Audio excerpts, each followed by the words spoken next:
I simply want to start the conversation and check the temperature of the room. When I said that I felt that Travis Kelce was diminishing, I was pretty certain, and I felt that all the numbers backed it up.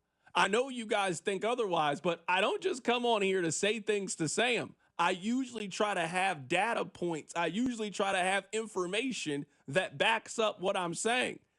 And I try to see if it matches up with what I'm seeing as I watch these games.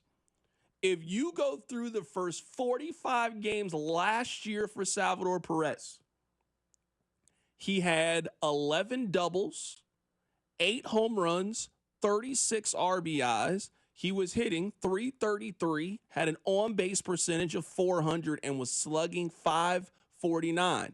If you want to go in the first 45 games of this season, well, the doubles are still there. He has 13 doubles so far in his first 45 games. He has 2 home runs and 21 RBIs and is hitting .223 with the .259 on base percentage.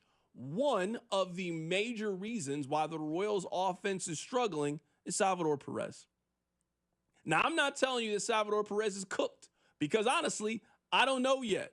Just last year, Salvador Perez was one of their key offensive contributors and one of their most important players. He has gotten off to an incredibly slow start.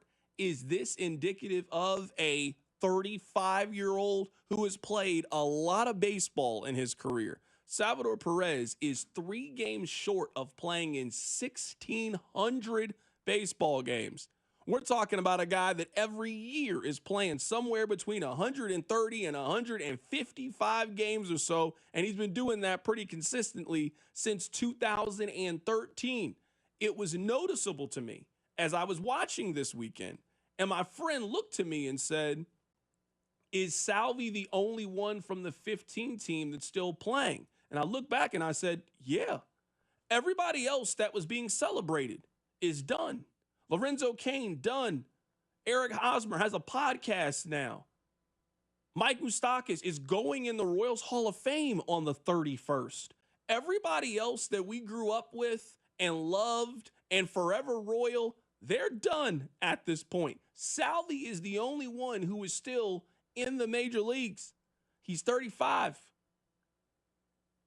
How worried are you about Salvador Perez? Because I think one thing is pretty clear. It is going to be very difficult for this team to hit its ceiling, to hit its high points, to turn things around offensively if a player that they were counting on to be one of their run producers continues to give you what he's giving you.